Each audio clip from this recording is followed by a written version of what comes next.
So free agency is mainly over. Most of the free agent signings have concluded. And like the NBA draft, I'm going to be grading every single team's free agency. So what is going on, everybody? How is everybody doing today? It is 8:30 on August 5th. We still don't know where Kelly Oubre is. Apparently, Laurie Marketing could be going to the Charlotte Hornets. Not sure where Dennis Schroeder is signing, but those are some minor ones that I'll say if, okay, they sign them. Maybe they move them up a grade, okay? But most of the main guys have signed already, so we are going to be going through each team and grading how I like their free agency, not including anything from the draft or trades, only free agency signings and re-signings. That's it. Well, let's get into it. Oh, and also a quick thing, drop a like if you guys do enjoy the videos. Now let's get into it. Alright, so let's start off with the Atlanta Hawks. They re-signed Trae Young on that max contract extension worth over $200 million. John Collins comes back, 5-year, $125. They get Luol Deng, Solomon Hill, and Lou Wilson, role players on 1-year contracts. And I'm going to be giving them a B. I don't think that Gorgui Dieng will be really that backup center they need while Onyeka Okongwu is out. He might be all right for them, and maybe I'm just underrating him. I don't think Solomon Hill's going to be much because they already have a lot of wing depth, so he's really just kind of a bench warmer piece in case an injury happens. Lou Will coming back on a 1-year deal. Don't mind it. John Collins, 5-year deal. A little bit hefty on the years, but $25 million a year for John Collins isn't that bad. And then Trae Young to that massive contract extension. We're going to see if last year was a fluke or not,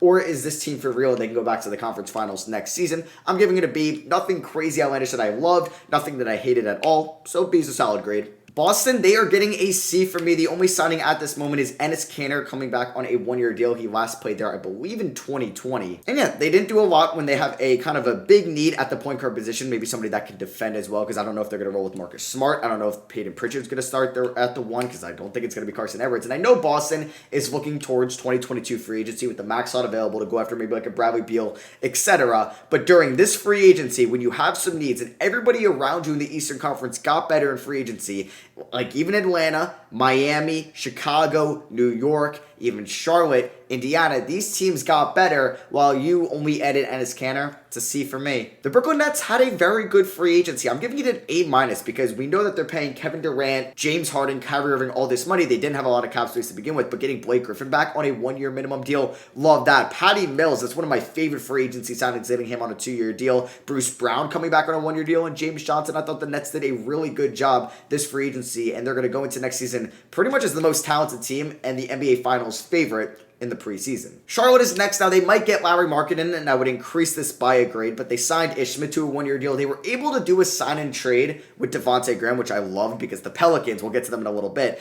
they didn't get a first-round pick, even if it was protected, for Lonzo Ball, but the Hornets got a first-round pick for Devontae Graham, which I loved. So it is going to be just a B- at the moment. I like them getting an asset for Devontae Graham. Losing Malik Monk hurts. Getting Ish Smith's all right, but I think this is a B- in me saying that they're going to do something else. Now, if this is just how they ended their free agency, I'd probably give it a C, but I'm going to put that B- in there because I don't mind what they did, and I think if they get a Lauri Markkanen, I like it a lot more, but they did some other stuff for this free agency, or excuse me, during the draft and trades, but off free agency alone right now, I would say not counting Lauri Markkanen, C+, get Lauri Markkanen, a B-. So next up, the Chicago Bulls, probably the most active team in free agency, or the team that made the biggest moves up there with Miami and New York, and I'm going to be giving them a B+. They get DeMar DeRozan, they get Lonzo Ball, Alex Caruso, and Tony Bradley. Now, they got some really good players in free agency. Caruso will be a great defender for them, can shoot the ball. Lonzo can pass, shoot, and defend. DeMar DeRozan can pass, can shoot mid-ranges, and I like him as a player. Now, they had to really improve this team a lot, in which they did. That's why they're getting a B+. It's a real good grade for me. I think maybe DeMar DeRozan might be a little bit of an overpay, but it's what they had to do. Now, like, is this Bulls team with this core ever going to make it to the NBA Finals? Probably not. Conference Finals? I don't know. Making it to the playoffs next year? Not a definite. I would say they're a favorite to make the playoffs, but not a guarantee. And they really had to do all this to make a good team around Zach LaVine so he can get that third contract, his second contract with the Bulls, and re-sign with them at the end of this season, which that's why they went out and got Lonzo, Caruso, DeRozan. If they didn't get DeRozan, I think I would have gave them an A-, but the DeRozan contract, I mean, he's a good player. He'll help them win, but it's like, what happens with Vucevic, DeRozan, and Zach LaVine? Whose points are going to diminish? What's going to go on with Lonzo Ball? I don't know. In 2 years from now, like, I hope it doesn't hurt Patrick Williams' development. DeRozan seemed like a luxury, not a necessity for this team, but it really can't hurt them. I mean, they gave up a first-round pick. I don't know. It's a B+. You can give it an A-, but I'm going to go with B+.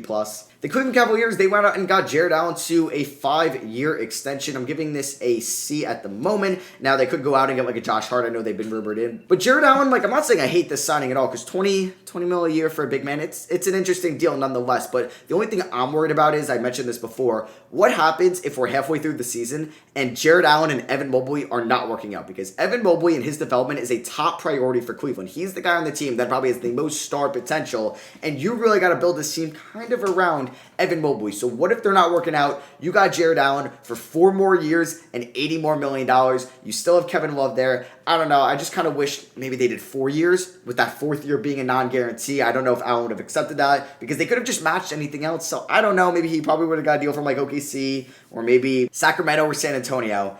I don't know. It was just like, it's a risky move by them. So we got the Dallas Mavericks up next. They re-signed Tim Hardaway Jr. to a 4-year deal with, I think, $72 million. They re-signed Boban Marjanovic. They went out and got Sterling Brown and Reggie Bullock. I'm giving this a B-.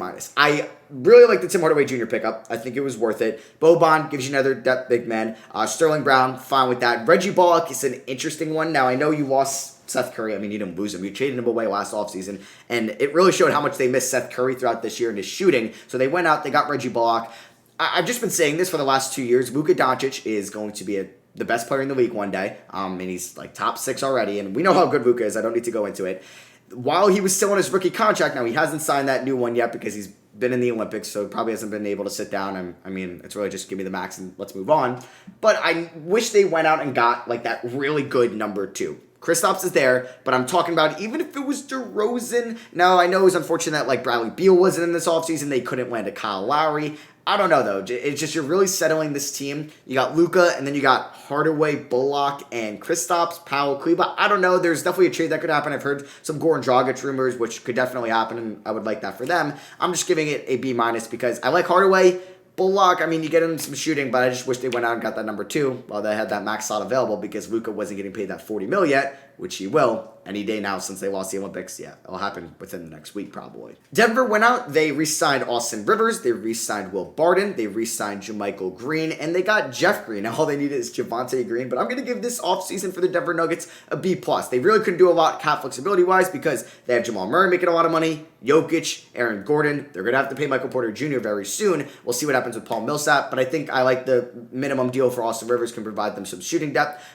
Our veteran Jeff Green they got from the Nets, who played really well last year, gets a 2-year deal like that. Will Barton coming back on a 2-year, $32 million deal like that as well. And JaMychal Green on a 2-year deal. I think they did a good job. We'll see how long Jamal Murray is out for, probably till at least the All-Star break. And we'll see if the Nuggets can maybe win it all next year, go to the conference finals again. From 2020 they went recently. We'll see. The Detroit Pistons are up next, and I'm going to give them, I think, a C+ in free agency. Now, I know they made, you could say, the most important move this offseason in getting Cade Cunningham, who is going to be probably a future star in this league, and I love what they did during the draft. But free agency, wasn't a huge fan. Corey Joseph, 3-year deal. I mean, he's a backup point guard, but I mean, a veteran, which they could use, but they re-signed Saben Lee to a 3-year deal. So now you got Saben Lee back there, you got Corey Joseph, you got Cade Cunningham, you got Killian Hayes. Like, there's a lot going on back there. We're going to see who gets minutes and who doesn't. I'm hoping Saben Lee still gets a lot of minutes, and definitely Killian Hayes. Trey Lyles, I didn't mind that, but Kelly Olynyk's a weird one because I feel like he's similar to the Mason Plumlee signing. Now, I think Olynyk's a better player because he's a more versatile scorer and can space the floor, but it's just like, yeah, inked him to a 3-year deal. And I mean, I guess they had to pay somebody, right, to kind of come off that bench and give them some scoring. So I just kind of maybe, this is the Pistons giving up on Sekou Doumbouya, I believe. Would I give them a C+?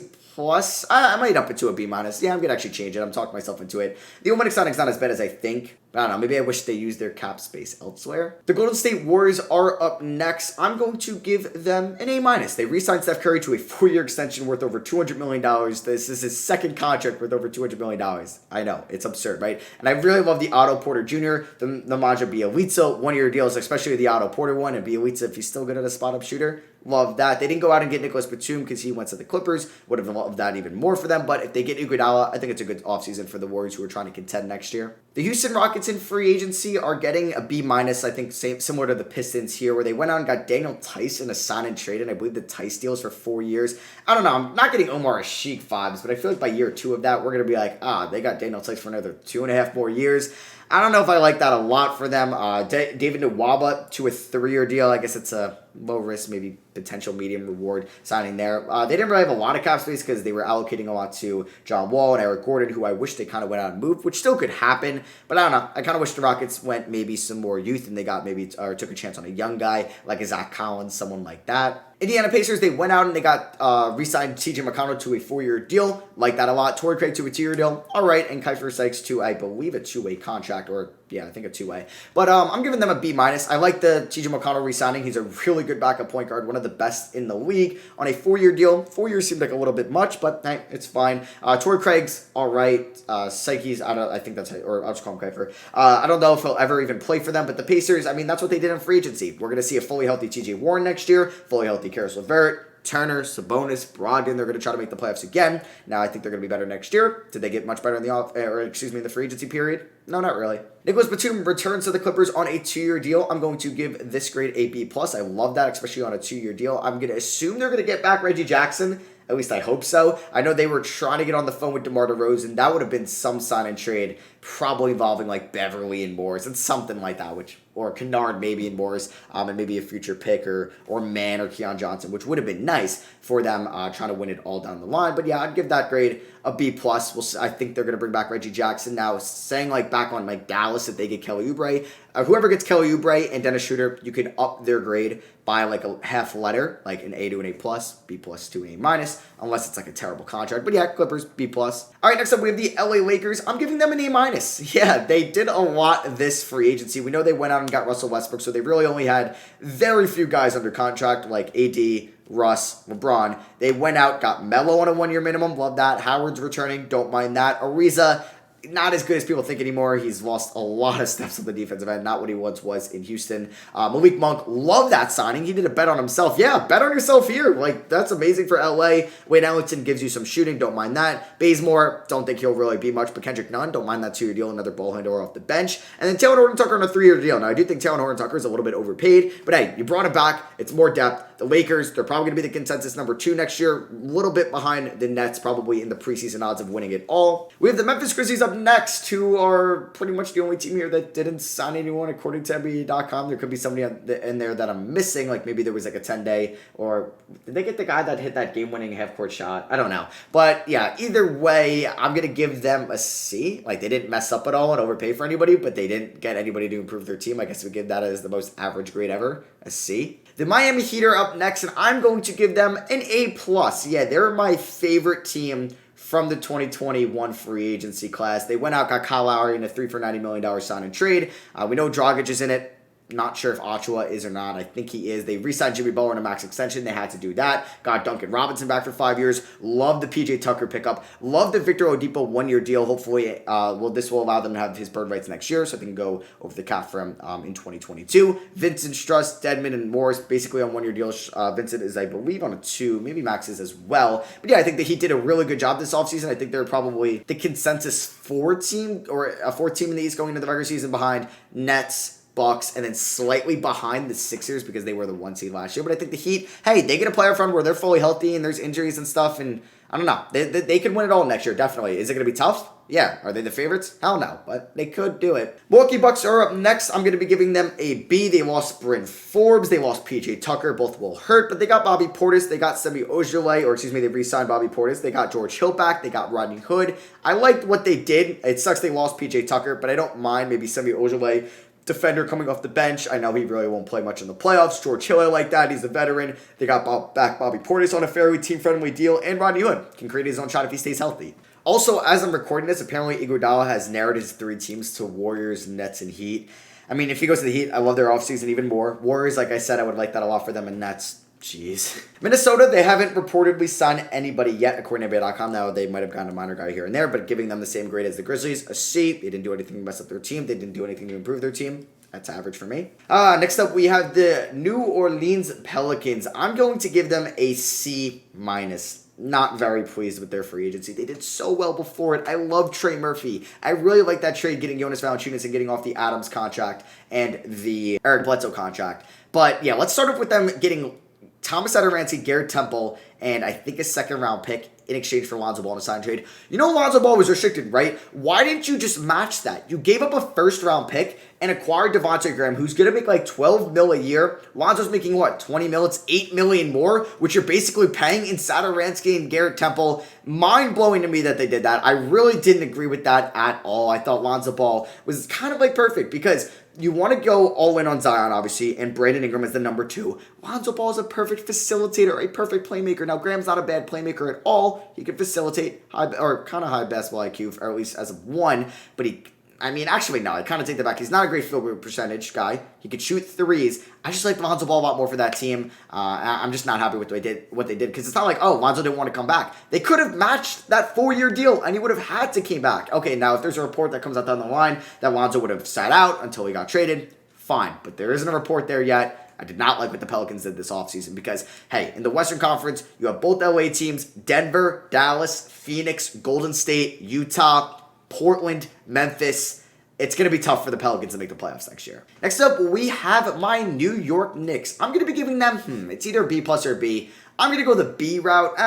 No, I'm going to give them a B plus because originally when we found out that there was no team options, no Kemba Walker, it was going to be a C plus for me, but I absolutely love that there's a team option on the final years of the Burks, Noel, Rose, and 4-year deals. I think that's fantastic. Getting Kemba Walker for $8 million a year. Don't know if it's a 1 or 2 year deal yet, but that's amazing. Randall signs the extension for less than $30 million a year on that. We really can't make an assessment on how that contract is until the midseason. If he wasn't a fluke last year, we'll see if he returns to 2020. Or like he was last year in 2021. But I think the Knicks will still have cap flexibility in the future. They got those team options. I like what they did. The OKC Thunder signed Mike Muscala and re-signed Shai Gilgeous-Alexander to a max extension. It's getting a B- for me. Mike Muscala, cool. Does he really move the needle? Doesn't really further the youth movement at all. They need some vets there. Really like the Shai extension. Get that out of the way. It's just they had some cap space. So I would have liked if they went out and maybe made a play for Jared Allen, for Rashawn Holmes, and got a center on that team. Maybe even a Zach Collins. We have the Orlando Magic up next. They're going to get a B- for me. I think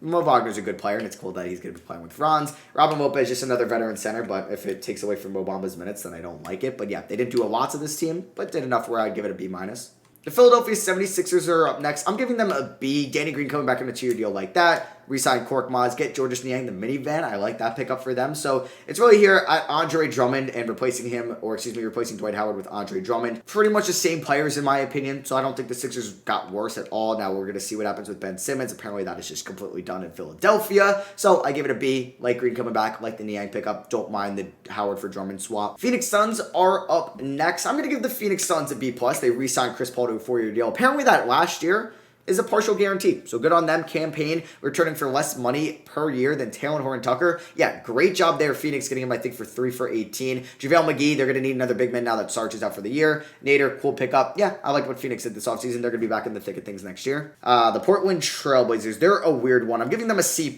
Cody Zeller, Tony Snell. Snell, Zeller, their depth pickups, really nothing that's going to change them at all. They had to re-sign Norman Powell on that 5-year extension. I think hindsight, I would have liked them keeping Gary Trent, even though I guess Norman Powell is better. He got basically what Duncan Robinson got. Just, I don't know. They haven't really made a big move yet. It's the same team besides new head coach. So we'll see if there's a CJ McCollum trade happening. If not, they're going to be around the 6th, 7th, 8th seed, probably losing round 1. And yeah, it's going to be the same old story next year in 2022. The Sacramento Kings are up next. I'm going to give them a B. I like them re-signing Rashawn Holmes 4 years. I think it's like $55 million, so it's actually a pretty solid contract. Alex Len to a 2-year deal. Mo Harkless 2-year deal. Like that. Surprised they were able to get him back there. Maybe there wasn't a big market for him. And Terrence Davis to a 2-year deal, like what Sacramento did. But when I was listing off all the Western Conference teams, I'd even mention them. It's going to be tough for them to make the playoffs. I love the Davion Mitchell pick now, and we're going to see what happens. But yeah, I don't think they did really anything wrong in free agency. The San Antonio Spurs are up next. They're getting a B+ for me. I think they came into free agency with like the second most cap space. It was like 50-something million, and they ended up spending it on Zach Collins, Doug McDermott, Bryn Forbes, Jock Landale, and Chandler Hutchinson in a sign and trade.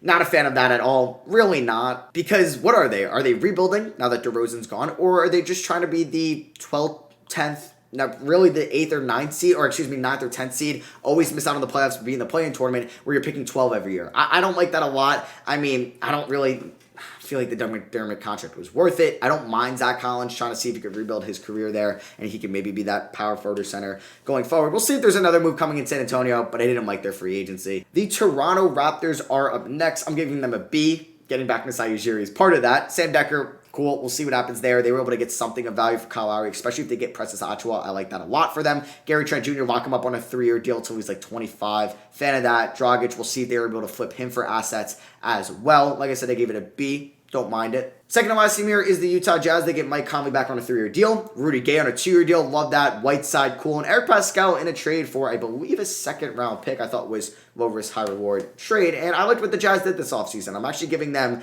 a B+. I think they're going to be right back as a top team in the West next year. And finally, we have the Washington Wizards. They got Spencer Dinwiddie on a 3-year, like $62 million deal. And Raul Neto. I'm giving the Wizards a B+ as well. I just really love what they did, getting some depth pieces, getting, I guess, Isaiah Todd in that sign or in that trade, and Aaron Holiday. They also got Dinwiddie, KCP, Kuzma, Harold. They're going to be in kind of the 8th, 9th, 10th seed conversation next year. We'll see what happens, but I like what they did. And yeah, that is going to be for me. I hope you guys did enjoy. Drop a like if you did. Let me know if you agree or disagree with what I gave your team's grade down below. And drop a like if you guys do enjoy these style of videos. So I love you guys. Oh, also, if you made it through, I'm going to be giving away a $100 NBA.com/shop gift card. All you got to do is pretty much follow me on Twitter and subscribe to the newsletter down below, and you could be entered to win. So try that out. See you guys in the next one. Peace.